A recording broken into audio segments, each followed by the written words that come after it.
Hello, everybody, and welcome back to 31 Days of Halloween on the Calvin Cam podcast, the podcast where we talk about everything spooky and chilling.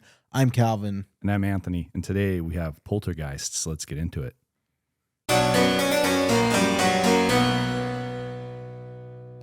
Okay, everybody, we are back again on another episode of the 31 Days of Halloween series that we're doing on the Calvin Cam.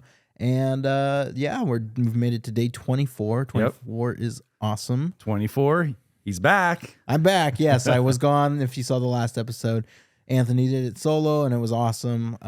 So definitely I hope happy. you guys liked it. We got to stay true to the promise of doing it every day for all of October. Got to have determination and consistency. It's a part of it. So that's why I decided to take it upon myself and do it. Yeah. Obviously, life happens, like we've talked about on this podcast many times before. Things sometimes get in the way. So, but we figured it out and we delivered. So that's the important part.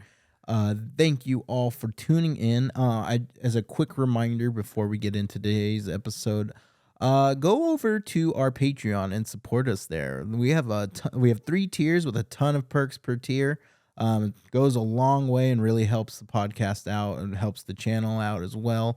And if you haven't already, go follow us on our socials. Also, we like to engage with the community a lot more, so please go over there, follow us over there, and of course, always YouTube, like and subscribe. So. Yeah, and we've had a lot of feedback on YouTube already, and we appreciate all the comments, and we've been paying attention to those, and we will be responding. Yeah. So thanks a lot for your support, and let's get into this next episode. So today we are going to be talking about a very special film. It is called Poltergeist.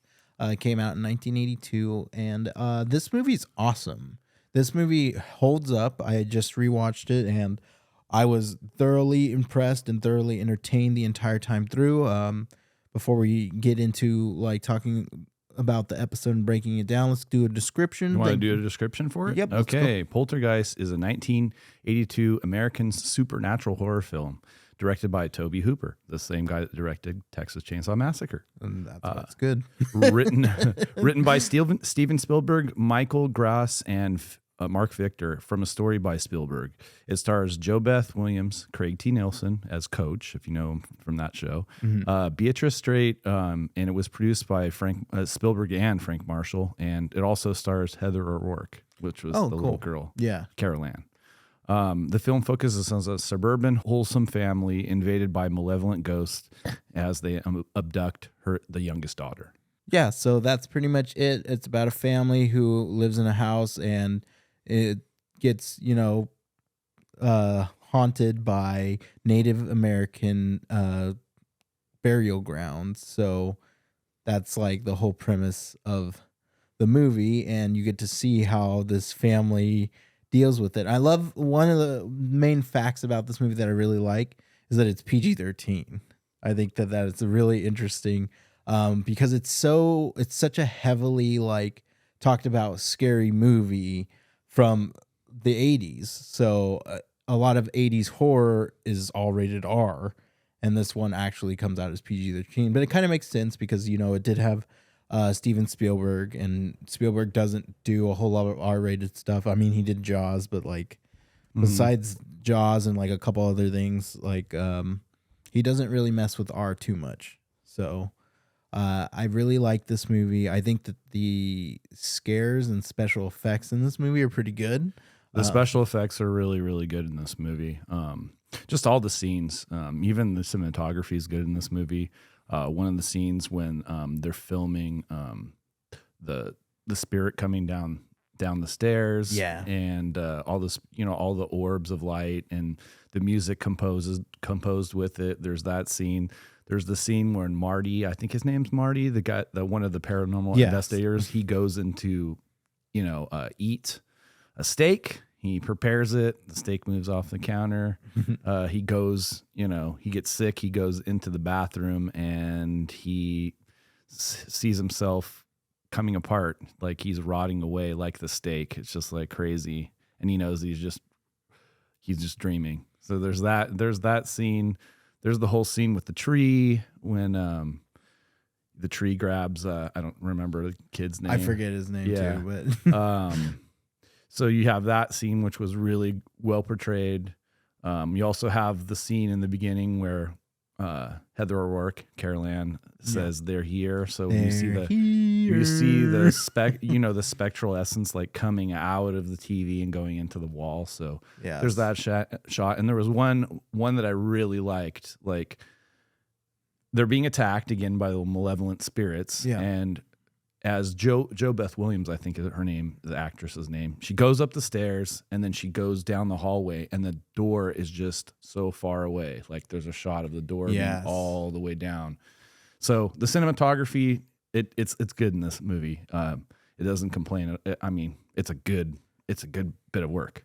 Yeah, it has a lot of really great shots. And it's directed pretty beautifully too. I'd say that he did a really good job directing this as well. Obviously, it helps when you have, a very great crew behind your back, filming a movie with you. So it's really good, and I love a lot of the special effects in this movie. One particular when one of the spirits is like.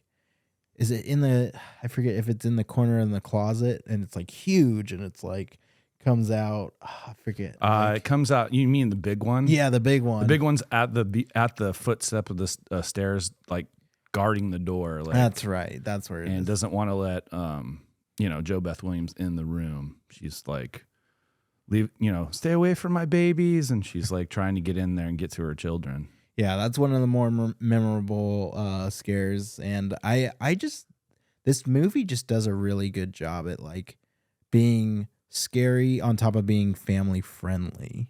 You know what I mean? Like this is a movie that you would take your whole family to go watch in the theater, and it be like okay. You know what I mean? Yeah. Like it's like a perfect entry for horror for your kids, honestly. Yeah, so, not to mention I just love the whole 80s feel of this movie too, and just all the memorabilia. Like, Robbie is his name. Robbie is the son, and Carol Ann. They both share that room, and the room is just scattered with like 80s stuff. You see Darth Vader in there. You see posters of Star Wars. You see Magic Johnson. Like it's awesome. It has so much 80s spirit in it, and for the time period.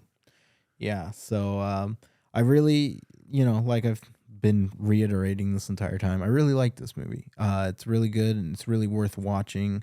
Let's see. If I were to rate this movie, I'm gonna give it a 4. I like this movie a lot. It's just really fun, really entertaining, good scares, and a good entry movie. It's something I'm gonna show my son because he just turned 10, so like it's about time to like introduce him into more horror stuff because he likes scary stuff. So I think this is one that he'd be okay with watching. Yeah. This movie's great. The acting was really good in this movie as well by Craig T. Nelson and Jo Beth Williams, even Carol Ann and Robbie. I think everybody in this movie, the acting was just solid too. So that it gets a point for that. Like I said, cinematography, another point for that. I think the audio is really good. Yeah, the audio is great, and it really complements the suspense in this movie. Every scene, especially in the beginning when, like I said, Carol Ann enters the room when her parents are all asleep, and the TV broadcast goes off, which we don't have anymore, but I always thought that was cool. Yeah, there's a bunch of things. So what's your overall rating? For this movie, I give it a 4 out of 5. Okay. So we're on the same page. Yeah, this movie, like I said, had, like I said, great acting, great special effects, especially the score, and it's a solid pick for me. It's just really entertaining. It's a really and the pacing's really good too. Hitting all the key points that we usually talk about in these episodes. It does a very good job at doing everything that it needs to be doing. And again, it's master storytelling by one of the greatest, Steven Spielberg. So Yeah, he was in the middle of filming E.T., so he kind of was like supervising this movie. Oh, And, so that yeah, Toby Hooper was directing it, but he was like on the set from yeah, time to time. I figured so. Yeah. So yeah. So let's go to fun facts. Yeah. Fun all facts. right, we get some fun facts. We'll start with Anthony. Give us a couple. All right. Okay, here we go. We're starting off with number one. Both the terrors that plagued Robbie came from Steven Spielberg's own fears as a child, a fear of clowns and the trees outside his window. Oh yeah, I forgot about the clowns and the clown in there. the toys. Yeah. The clown was pretty creepy. He threw his Chewbacca coat over the top of it. Yeah. If you noticed that. The house used to film this movie in Simi Valley, California, where it still stands today. The family who owned it sold it in May of 2009. Woo. Real human skeletons were used in the swimming pool scene since the crew decided it would be too complicated and expensive to get fake ones. Joe Williams was not made aware of this until the scene was actually finished. That's wild. Yeah, that one's a really cool fact. That's wild.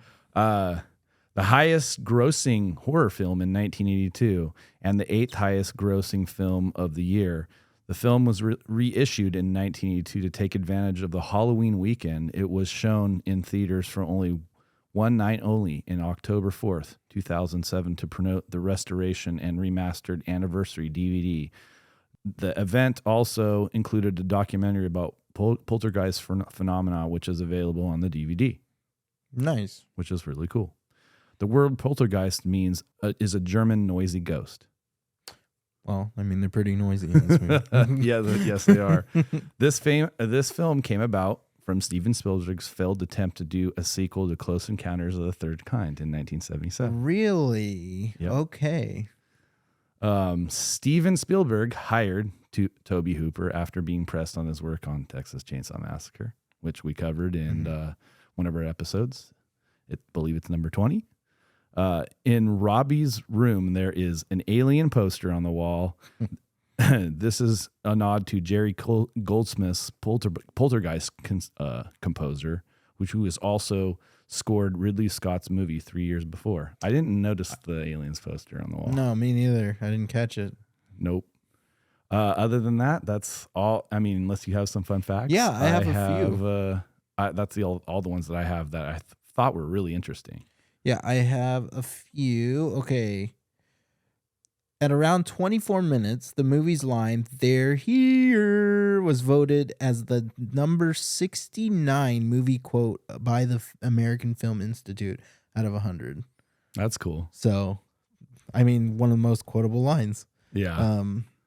The theme music is known as Carol Ann's theme. It was originally titled "Bless This House" and was written like a lullaby as a contrast to the horror in the film. There are lyrics which can be found on the internet. Oh, that's cool. Let's see. At around an hour and 16 minutes, Tangina said, "This house has many hearts. Literally, there are heart-shaped items all over, like the heart lamp and a heart poster and green heart balloons in the children's bedrooms." Ooh. I didn't notice that. See.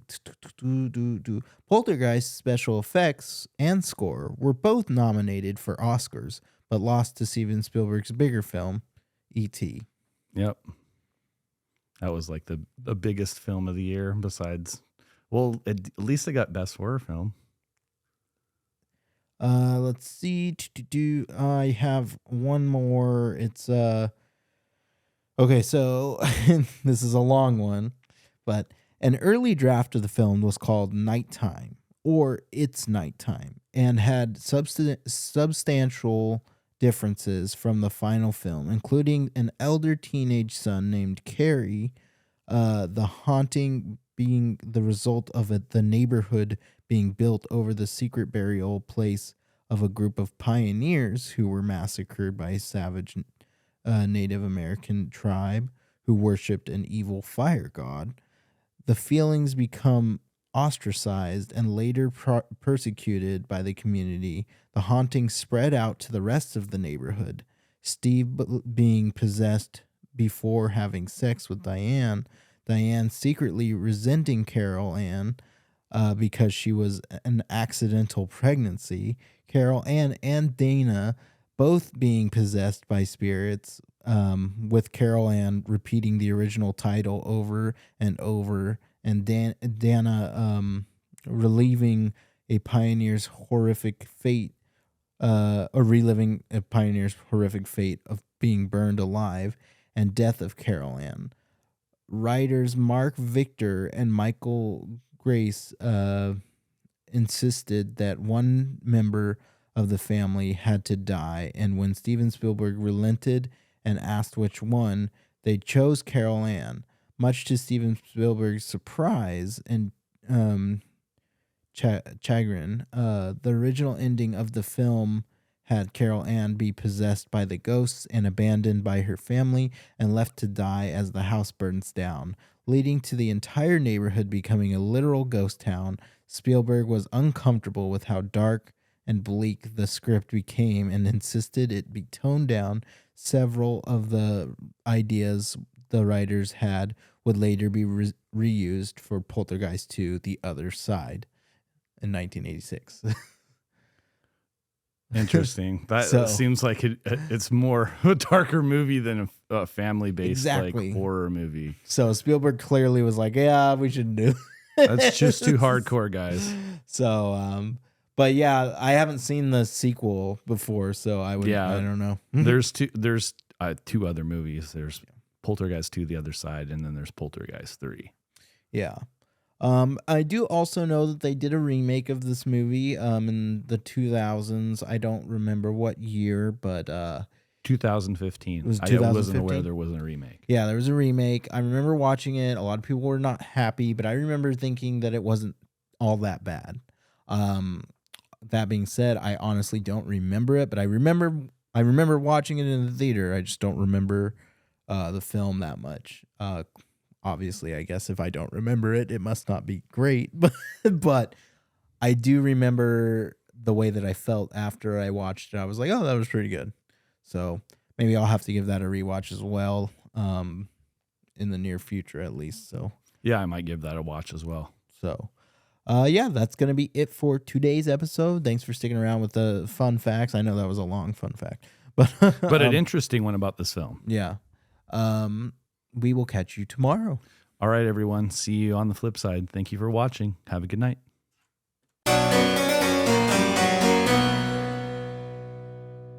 Thank you all so much for watching the Calvin Cam podcast. You can find us on any social media platforms like Instagram or Twitter. Go check our podcast out on Spotify, Apple Podcasts, Google Podcasts, or Amazon Music. We also have YouTube channel, the Calvin Cam. Go over there, hit that like and subscribe button, and follow us there. As well as you can now really support us on Patreon.com. It's probably the best place to support us. So you can go there, join one of our 3 tiers, and help us get bigger and better. And we will appreciate you every step of the way. Thank you all so much for watching. Have a good night.